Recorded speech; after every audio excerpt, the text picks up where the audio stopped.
Warm welcome to one and all for the sixth session presentation. Subject is strength of materials. The code is 18CB32. Chapter bending and shear stresses in beams under model 4. The course outcome are similar to for all the session, that is to analyze and understand different internal forces and the stresses induced due to representative loads on the structural elements. So in the previous session, the fifth session, we have derived the expression for shear stresses in the beams. Now on that topic, we are the studying some numerical problems on that topic. So the example number 12 here. A laminated wooden beam 100 mm by 150 mm is made of 50 mm into 100 mm plates glued together to resist longitudinal shear. The shearing stress in the glued are 0.40 Newton per millimeter square. Find the safe concentrated load that the beam can carry at its center. So this is the statement of the problem. Here the size of the beam is, breadth is 150, total height is 150 millimeter, and the central part is glued in between two parts 50 mm by 100 mm plates to resist the longitudinal shear. The stress in that the glued joint is 0.40 Newton per millimeter square. We have to find the safe concentrated load so that the beam can carry at its center. So here the given data are the breadth is equal to 100 mm and the length of the beam is given as the 2 meter and 2,000 mm, and the total depth of the beam is given 150 millimeter, and the stress in the glued joint is 0.40 Newton per millimeter square. So this is the first diagram is the cross section of the beam, and the second is the L section of the beam. Let the W be the safe concentrated load acting at the center of the beam. So the total length of the beam is 2 meters. Here the beam section, the beam is symmetrical about the vertical axis. Therefore, the total load will be equally shared by the two supports. So total downward load is W units, whereas the half will be taken by the left support, half of that load will be taken by the right support. Therefore, the shear force is F is equal to W by 2. And next, the moment of inertia of the rectangular section about the neutral axis. It is the I is equal to BD cube by 12. So this has been already derived in the chapter, the moment of inertia in the engineering mechanics subjects. So 100 is width, 150 is total, D cube by 12. We will get that the 2812.50 into 10 to the power of 4 millimeter to the power 4 is the moment of inertia of the whole rectangular section. So here this is the glued joint. So since the shear stress in the glued joint is given, we can take part of the beam above the glued joint only, that is the shaded area. This is the shaded area. So it is the glued joint. So here area of that the glued joint is 100 into 50 millimeters square. Either this area or this area. 100 is the breadth and depth is the 50 mm, and y bar is nothing but the central part of this the glued part from the neutral axis. This is totally 50 is given. This to this is 25 mm, and half of this part, it is also rectangle, nothing but 25 plus 50 divided by 2 is, that is also 25, it becomes 50 mm. Now from the relation, we know that the shear stress is equal to total force divided by area. F is equal to A into I bar divided by I into B. It is the expression for shear stress. So here the shear stress value is given 0.40 and the force is given as shear force is W by 2 and the 5000 into 50 A into Y, we got it. This is 5000 into 50 divided by the moment of inertia and the breadth of the beam is, the cross section is 100 mm. So after the iteration, after solving this equation, we get that the central load acting over the simply supported beam is W is equal to 9000 Newton or 9 kilonewton. This is the solution for the above problem. Next, example number 13, statement of the problem. If a hollow circular beam whose external diameter is twice the internal diameter is subjected to the shear force, show that tau maximum is equal to 1.866 tau average. So the statement of, as per statement of the problem, we can show the hollow circular section. So and for the given condition, so R is the internal radius, therefore the external radius becomes 2 times the internal radius as per the given condition. Let the internal radius be smaller and therefore the external radius is 2R. This is the cross section of the beam. So now again this the hollow circular section is symmetrical about the diametrical axis. So if you draw the diametrical axis, the intersection of the diametrical axis and also the intersection of the axis of the symmetry, that gives the centroid of that hollow circular beam. And once you draw the trace the fixation line, that will give the neutral axis, that is called as neutral axis. So here the area of the section above the neutral axis. So this is above the neutral axis on the half part. If you consider that half part, the half pi by 2 into pi r square minus pi r square. Pi r square by 2, pi r square by 2. So r is equal to, first outer circle is 2r and inner circle is r. We will get that area of the section above the neutral axis is 3 by 2 pi r square. And so y bar is equal to, so 4r by 3. 4r by 3, if you substitute r to r, you will get that 28r divided by 9 pi. So this distance is 4r by 3 above the semicircular axis. So y bar be the distance of the centroid of the area above the neutral axis.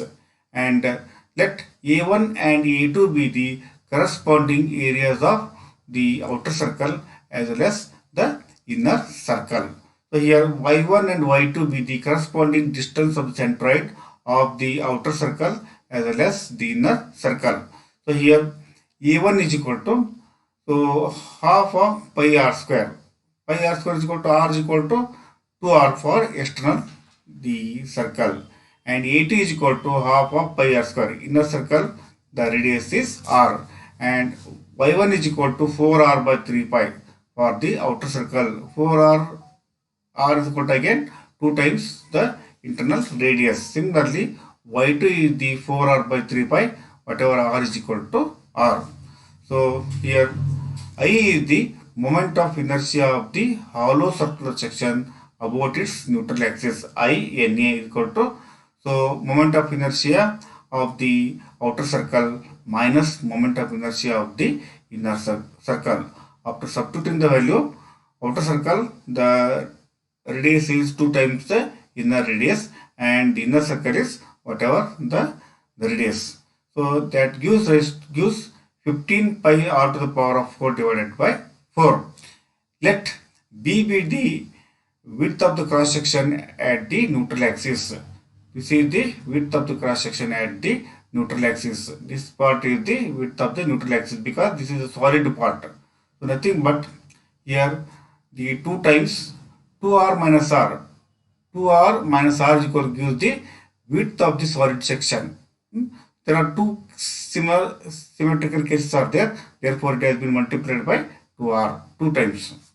But here total the diameter for the outer circle is 2r, inner circle is r. Therefore, the cut section, that is the hatched portion, is the 2r minus r, and there are two cases, two symmetrical portions are there. It has been multiplied by 2. We will get that 2r.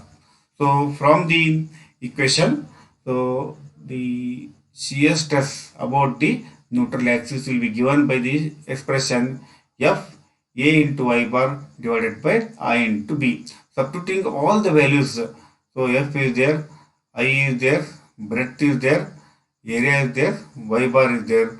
We'll get that the value is equal to, so 28 divided by 15 multiplied by shear force divided by 3 pi r square. Similarly, the tau average or mean is given by, so force divided by area 3 pi r square. So F divided by 3 pi r square. So if you take the average ratio of tau maximum to the tau average or tau mean, we will get that after substituting the value for the tau maximum, the shear stress maximum and the average shear stress. So we will get that the after the iterations, after solving, after simplifying, we will get that root 3 by 2 or 1.866. So this is the solution for the above problem. So coming to the next problem, 14. A wooden beam 300 mm deep and 3 meter long is carrying a uniform distributed load of 30 kN per meter. Determine the maximum shear stress and sketch the variation of shear stress along the depth of the beam. So here it is the cross section size is given as, so 150 mm width, 300 mm deep, and the length of the beam is equal to 3 meters. So this is subjected to an uniformly distributed load of 30 kilonewton per meter. So from the statement of the problem, we can draw the L section, longitudinal section, as well as cross section of the beam. So here this is again, so it is the entire length of the beam is subjected to uniformly distributed load. So the beam section is symmetrical about the vertical axis. Whatever the total downward load will be equally shared by the both the supports. Here 30 multiplied by 3, so 90 kilonewton is acting the at the center of the beam. Equivalent concentrated load due to UDL is nothing but the rate of loading multiplied by the length of the loading, and that equivalent concentrated load has to be kept over the centroid of the length of the loading, means it is 3 meter. It has to be kept at the centroid 1.5 meter from either supports. So total downward load is 30 multiplied by 3 is equal to 90 kilonewton, and the total downward load will be equally shared by both the supports. Therefore, the reaction at A is equal to half of the total load and reaction at B is equal to half of the total load. It is nothing but 45 kilonewton reaction at A and 45 kilonewton reaction at B. So next, that is nothing but this reaction itself is the shear force. So nothing but WL by 2 will get that. So 45 kilonewton or 45,000 newtons. Next, the tau average or tau mean is equal to F divided by area. So shear force is, so 45,000. So area is equal to 150 by 300, nothing but 1 Newton per millimeter square. So here again tau maximum is equal to 1.5 times the tau average, nothing but 1.5 times the Newton per millimeter square. So once you draw the shear force diagram, we will get the value as the 1.5 Newton per millimeter square.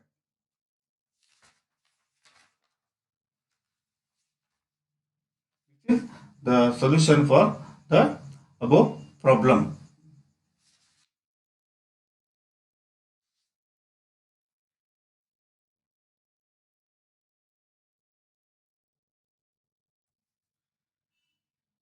Next problem, example number 15.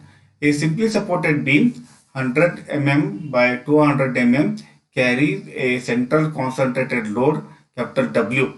The permissible stress in bending and the shear are 15 Newton per millimeter square and 1.20 Newton per millimeter square respectively. Determine the safe load W if the span of the beam is 3 meters. Here, from the given statement of the problem, we can draw the cross section as well as L section of the beam. So here the cross section is 100 mm wide and 200 mm deep, and the L section is length of the beam is equal to 3 meters nothing but 3000 mm, and it has been subjected to the point load at the center. Let the W be the point load acting at the center of the beam. So here from the given data, so L is equal to 3 meter, 3000 mm. Let W be the concentrated load in terms of newtons acting at the center of the beam. It is a concentric load acting over the beam. So again, the beam is symmetrical about the vertical axis.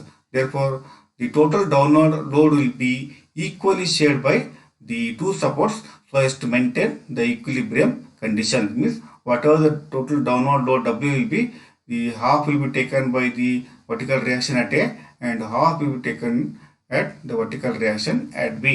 It means that it satisfies the equilibrium condition summation, the V is equal to 0, but algebraic sum of all vertical forces acting on the beam is 0, or the sum of downward force is equal to sum of the upward forces.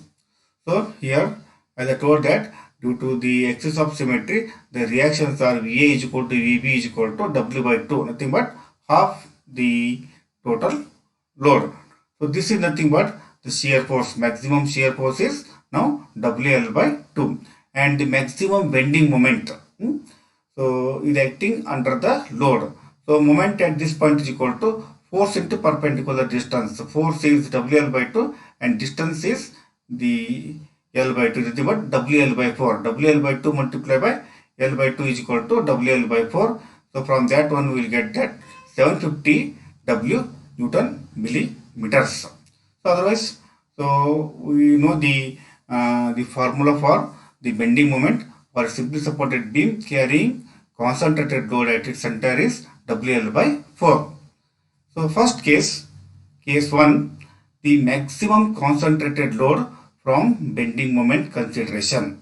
So maximum permissible stress in bending F is given as 15 MPa or 15 Newton per millimeter square. This is the given data.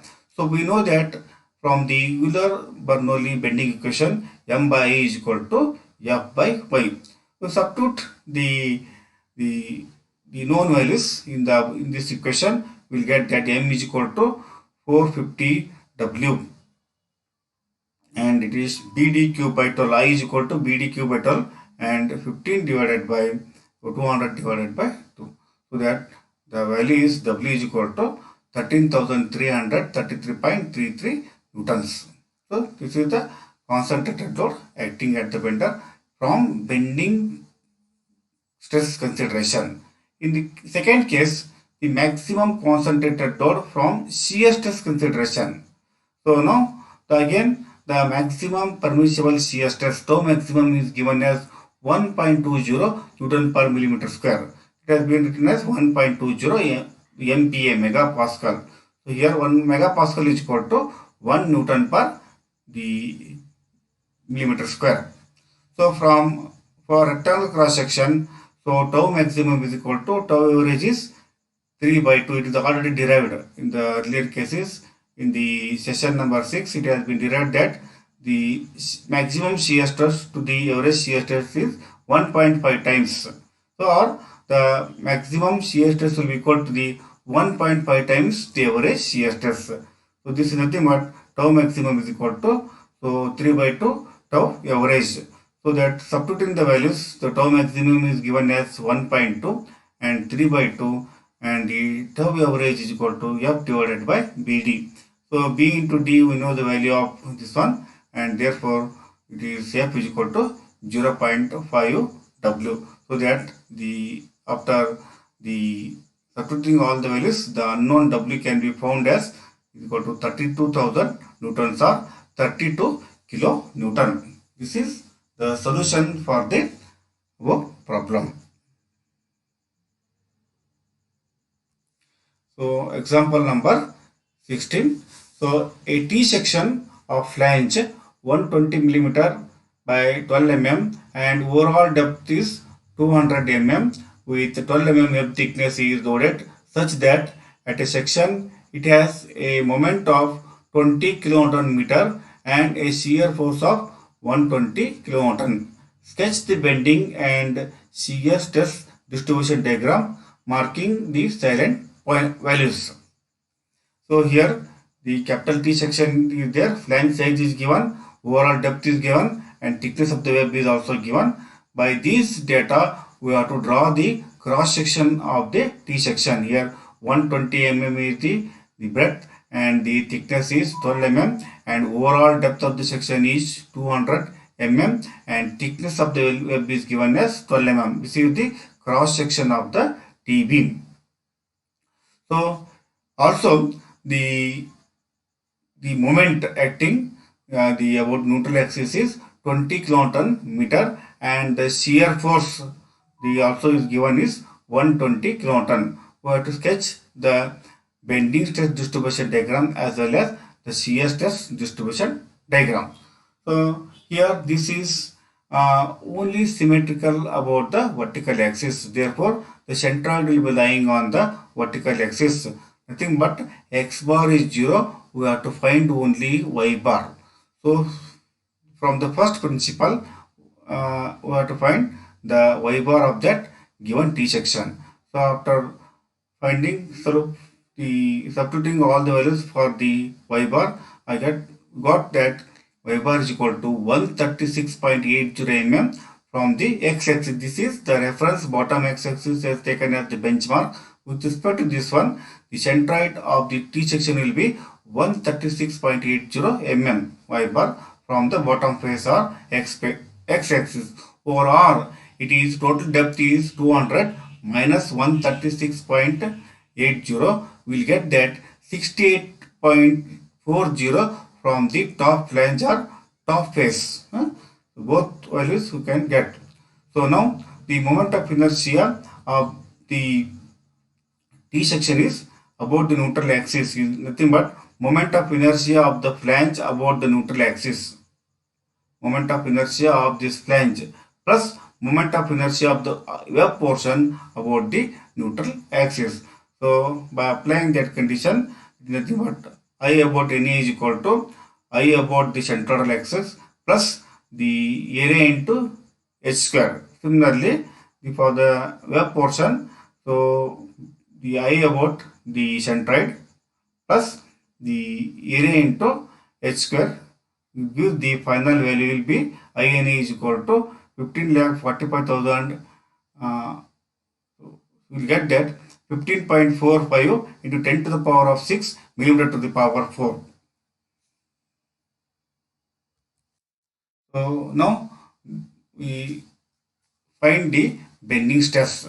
For simply supported beam, the maximum tensile stress will be at the extreme bottom fiber and the maximum compressive stress will be at the extreme top fiber. Assuming that if it is simply supported condition, then the topmost level will be under the compression and the bottommost layer will be under the elongation. So therefore, for simply supported beam, the maximum tensile stress will be at the extreme bottom fiber as well as the maximum compressive stress will be at the extreme top fiber. So given the data is maximum bending moment is given as 20 kilonewton meter. So this has been converted into Newton millimeter by multiplying by 10 to the power of 6. 20 into 10 to the power of 6 is the Newton millimeters. So distance of the extreme fiber in compression zone is YC is equal to 68.40 and therefore maximum compressive stress is equal to, so again M by I is equal to F by Y. So you will get that the the compressive bending stress, maximum compressive bending stress is equal to M by into YC. After substituting all the values, we got as the value as 88.40 MPa megapascal or 88.40 Newton per millimeter square. So and next, the distance of the extreme fiber in tension zone from the neutral axis YT is 131.60 mm. This maximum tensile stress, the tensile stress in bending. So is equal to again same formula M by into YT. Only the abbreviations are changing, only the numerical values are changing for compression zone as well as tensile zone. Again, after substituting all the data, we'll get that 170.206 MPR Newton per millimeter square. Here in this both the cases, the power of the x is y is only 1. Therefore, it is linearly varying from one point to other point. So that we can draw the bending stress distribution diagram by referring the stress in the compression zone as well as maximum stress in the tensile zone. So this is nothing but it is the compressive stress. This one is the bottom is the tensile stress, and if we join these two points by linear straight line, so it is crossing one zero stress about the neutral axis. So bending stress is always zero about the neutral axis and is maximum at the extreme fibers, extreme compression zone, extreme tensile zone. So intensity of stress about the neutral axis is 0. Intensity of the bending stress about the neutral axis is 0. This is the stress distribution diagram for the bending. Next, shear stress distribution in the flange. So shear stress at the top edge of the flange and bottom edge of the web portion is 0. So we know that. So always the shear stress is 0 at this point as well as at this point. Here at the outer edges, at the top edge and the bottom edge, always the shear stress is 0, and shear stress is maximum at the about the neutral axis, about the centroidal axis or about the neutral axis. So the statement says that shear stress at the top edge of the flange and bottom of the web is 0.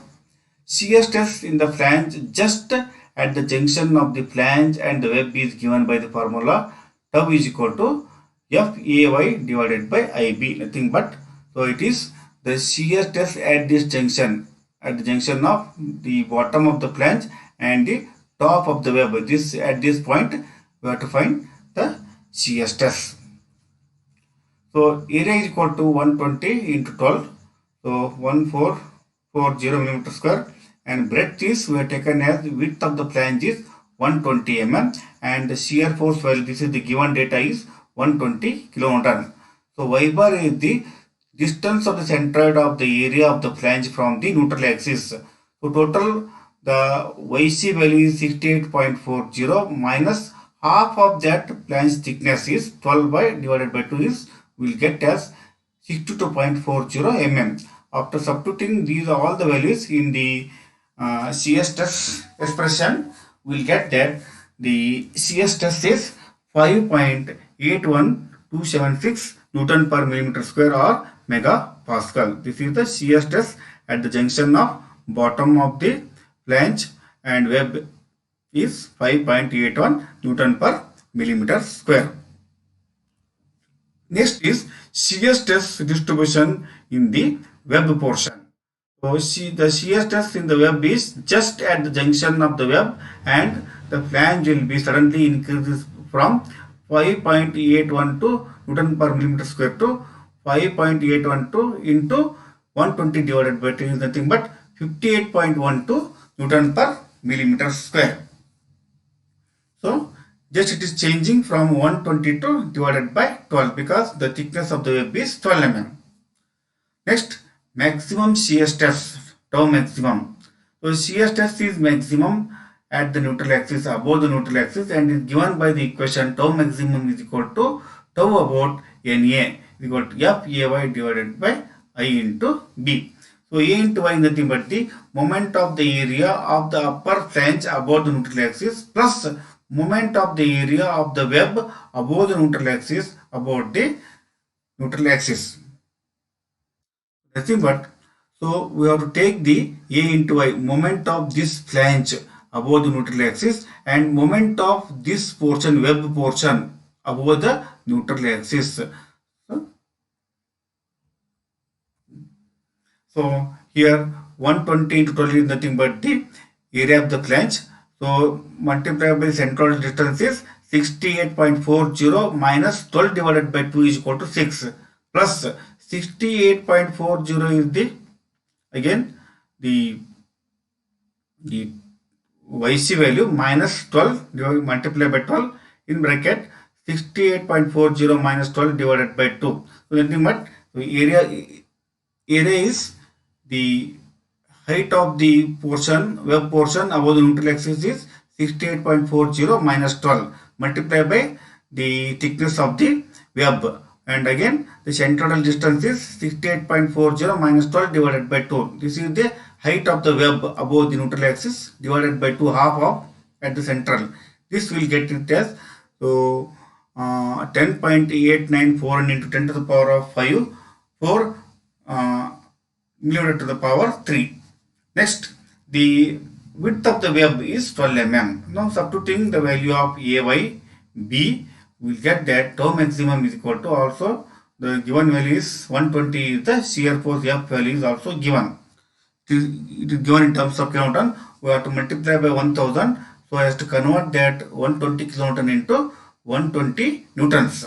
So tau maximum or tau about the shear stress about the neutral axis is 120 into 1000 into that the A into Y, the value divided by the moment of inertia multiplied by the breadth of the web. So that after simplification we get the tau maximum about the neutral axis is 70.475 Newton per millimeter square or 70.475 the megapascal.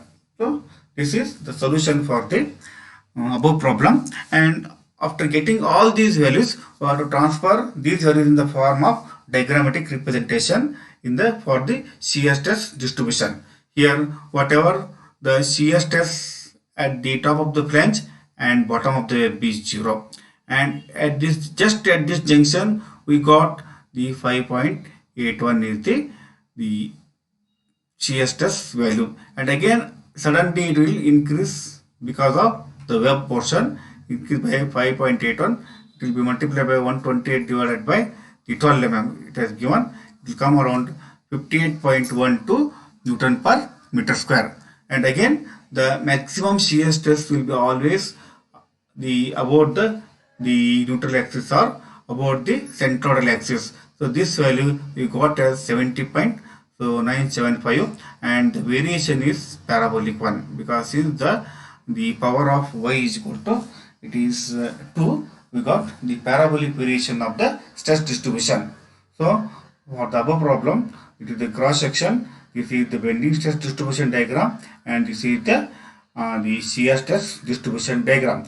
So the first thing is that in case of bending stress distribution diagram, the bending stress is 0 at the neutral axis and it goes on increasing at the farthest level in the compression zone as well as maximum in the tensile zone. Whereas in the shear stress distribution diagram, shear stress is 0 at the topmost the compression layer or flange as well as bottommost tension zone.